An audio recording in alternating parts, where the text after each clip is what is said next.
La entrevista a la carta, en diálogo directo con los protagonistas de los hechos. Está con nosotros Andrés Jaramillo. Él es analista político, ex editor político de Diario El Comercio y actualmente articulista del periódico virtual Plan B. ¿Cómo está? Muy buenas tardes, gracias por acompañarnos. Gisela, ¿cómo está? Un gusto, como siempre, acompañarles en este espacio. Muchísimas gracias.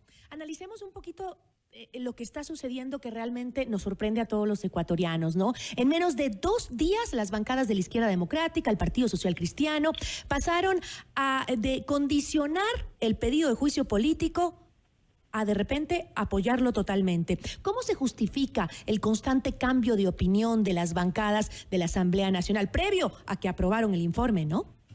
Pero que no nos sorprenda además, Gisela, que pasado mañana o dentro de unos pocos días nuevamente cambien las posiciones. Esto lo único que evidencia es que por un lado no existen los argumentos jurídicos para que efectivamente, primero existe un juicio político, porque recordemos que lo que ocurrió el sábado pasado en la Asamblea Nacional fue un pronunciamiento político de la Asamblea en torno a eso. Para que exista un juicio se necesita un informe, un proponente y las firmas, cosa que no ha ocurrido. Ha pasado una semana y la oposición no ha sido capaz de presentar efectivamente este recurso para que pueda iniciar el proceso formal.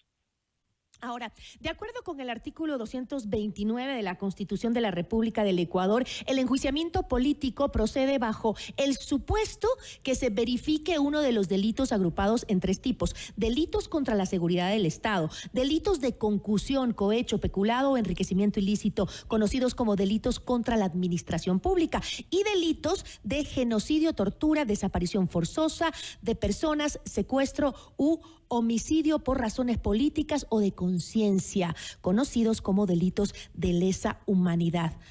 Doctor, ¿algunas de estas causales es aplicable para el caso del presidente Guillermo Lasso? Si alguna de esas causales tuviera sustento jurídico, evidencias para poderse procesar, créelo, Gisela, que ese informe, esas firmas y ese proceso se habría resuelto hace mucho tiempo. Saben que no lo tienen y por eso precisamente no se lo presentan.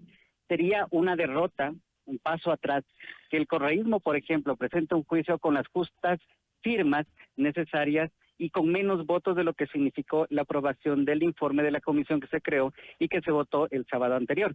Pero hay que decir además una cosa: hay un contexto político particular en la Asamblea Nacional que explica esta actuación de los asambleístas. Cada uno de los legisladores se encuentra hoy mismo en plena campaña política. ¿Por qué? En menos de 2 meses se reestructurará la Asamblea Nacional y tienen la necesidad de brillar para que se puedan posicionar como los futuros presidenciables o vicepresidentes de las comisiones legislativas. Me está diciendo entonces que el futuro del Ejecutivo ya estaba acordado en la Asamblea mucho antes de que inicie o se hable de este juicio político.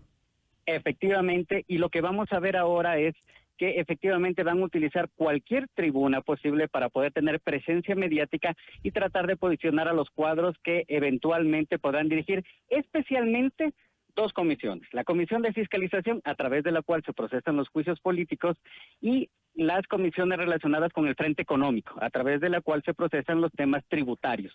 Son principalmente los objetivos tanto del Frente Correísta como del sector indígena, y de alguna manera esa redistribución, esa reconfiguración que habrá en poco tiempo en la Asamblea Nacional está marcando la coyuntura en la Asamblea Nacional. Volvamos un poquito al tema de las causales. ¿Cómo puede la Asamblea Nacional comprobar que se ha cometido un delito contra la administración pública, por ejemplo? Si esto, entendería yo, se requiere de una acusación e investigación penal. Exactamente. Recordemos que la competencia de la Corte Constitucional no es la de investigar los delitos. Lo único que hará eventualmente cuando se presente formalmente el pedido de juicio político es revisar los temas de forma, que se cumplan con todos los temas de forma, y eventualmente que también se vea la parte argumental en la medida en que se diga claramente por cuál de los delitos. Es decir, por cohecho, por peculado, por cuál de los delitos finalmente se decidirá la oposición. Parece que no hay consenso internamente en los correístas, precisamente porque saben que se puede diluir este juicio en la Corte Constitucional si efectivamente no eligen bien la figura. Y elegir bien la figura significa que luego puedan sustentar que efectivamente se cometieron esos delitos. Hasta ahora, lo que se ha visto es que no cuentan con los argumentos. Sí tienen, eso sí, mucha retórica. Ujú. Ahora, el otro caso, los delitos contra la seguridad del Estado. Entiendo yo también que se aplican únicamente en contextos de conflictos bélicos. ¿Se estaría entonces forzando las causales de destitución para justificar un problema de gobernanza política? Alterando. Premeditadamente informes y omitiendo frases de lo que reza en el artículo para adaptarlo a la causal en el informe, lo cual es gravísimo y lo cual desdice mucho de la capacidad, la competencia y el conocimiento de la normativa de los asambleístas. Precisamente por eso explica que no tengamos hasta ahora un pedido formal de juicio político. Al evidenciar esta contradicción en el informe, varias de las bancadas y varios asambleístas están pensando dos veces si es que efectivamente deben seguir con esta intentona de enjuiciar al presidente Guillermo Lasso. Ahora, según todo lo que hemos conocido del proceso de juicio político, ¿se cree que se aprobará o será negado por la Corte? Eso lo tiene que definir la Corte, no podemos adelantarnos, no obstante, el informe, si es que se presenta en las mismas condiciones con las que se presentó el día sábado en el Pleno, carece totalmente de argumento jurídico para que pueda ser procesado. Y en el fondo, la oposición lo sabe, Gisela, saben que no tienen el sustento, no obstante, ¿qué es lo que se intenta? Capitalizar este momento dificultoso que tiene el presidente Lasso para sí mismo. Es decir, ellos necesitan reconfigurar fuerzas, necesitan ganar los espacios de la nueva Asamblea Nacional y necesitan posicionarse como la principal fuerza política del Ecuador. Y en este sentido, el informe ha funcionado porque ha sido una tribuna mediática importantísima para mantener viva la idea de que se convirtieron y de que son una fuerza importante en el país. Pero ¿cuál es el proceso ya en manos de la Corte? ¿Qué es lo que debe supervisar la Corte? Que cumpla los elementos de forma y que además la causal esté bien determinada, que se sepa claramente por qué causal se lleva al presidente al juicio político. Si es que se cumplen esos requisitos, se da paso y se avanza en el proceso. Pero lo que se ha visto además, Gisela, es que también hay un intento de arrinconar al presidente, de presionar, para que más bien sea el presidente quien termine adoptando este mecanismo o este recurso de muerte cruzada. Recordemos que la única forma de adelantar elecciones sería si es que efectivamente se plantea una muerte cruzada desde el Ejecutivo. Cualquiera de los otros mecanismos o alternativas que se han planteado implican la salida del presidente, pero el que el vicepresidente asume esas funciones hasta que termine el mandato, que no es un escenario tampoco ideal para la oposición. Para ellos lo ideal sería que haya un adelanto de elecciones. Por eso, este afán de arrinconar, de presionar al presidente para que en un momento determinado, con cabeza caliente, adopte esta figura, lo cual sería, por decirlo menos, mucho peor para el país en esta circunstancia. ¿Cuál sería la alternativa que le quedaría al Ejecutivo entonces en medio de esta crisis política en donde pues se ven cómo se unen y se desunen las fuerzas según su conveniencia, ¿no?, en la Asamblea? Le escuchaba ahora a Alberto Acosta, que es expresidente de la Asamblea Constituyente. Él decía que al presidente Lasso solo le quedan dos salidas: la muerte cruzada o renunciar. ¿Renunciar es una alternativa? Y hay una tercera que agregaría yo, que es gestionar los conflictos. Es decir, el conflicto en la vida política como en la vida cotidiana es absolutamente normal y el presidente tiene que asumirlos y enfrentarlos. Eso implica un giro de timón, por supuesto, eso implica un cambio radical y creo que el presidente ha dado algunas muestras de que tiene la intención.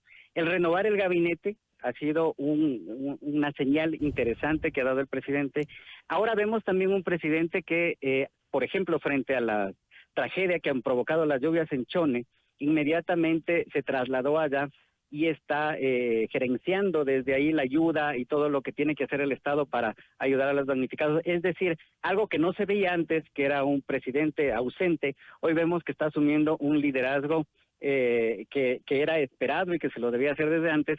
Y también creo que ha sido una fortuna en este primer mes el que hayan cambiado de vocero para que pueda además ser un gestor, un operador político en la Asamblea, que es la figura de Henry Cucalón. No se agota ahí, no alcanza todavía para dar esta vuelta de timón, pero al menos se ve que el gobierno tiene señales de que efectivamente sí ha escuchado, de que sí asume los errores que ha cometido y de que eventualmente quiere proponer un cambio para retomar un buen camino. Ok, entonces sí habrían algunas alternativas para la solución, pero dentro del juicio político en sí, entiendo que dentro del trámite, el Consejo de Administración Legislativa tiene 5 días para poder tramitar la solicitud y remitirla a la Corte Constitucional, ¿no es cierto? En el momento de que llega a la Corte, esta, con los 9 jueces son los que se le va a sortear la causa. De allí tiene 5 días más para pronunciarse y remitir su dictamen a favor o en contra. Hablamos de esta Corte Constitucional. ¿Cree usted que ha demostrado un trabajo independiente en el escenario político del país? La Corte Constitucional no está llamada a dar pronunciamientos políticos. Ajá. La Corte Constitucional está llamada a verificar si es que los procesos cumplen o no, o vulneran o no la Constitución. Entonces, creo que en ese sentido hay una responsabilidad gigantesca en la Corte Constitucional por ser técnica y por ser eficiente. Más bien, a no dejarse contaminar de los elementos políticos para tomar una decisión y que más bien esa decisión pueda ser equilibrada e independiente por el bien del país. Esperamos que así sea, Gisela. Con eso me quedo, Andrés. Muchísimas gracias. A ustedes, una excelente tarde. Igual, buen fin de semana. Analista político Andrés Jaramillo nos acompañó en esta entrevista.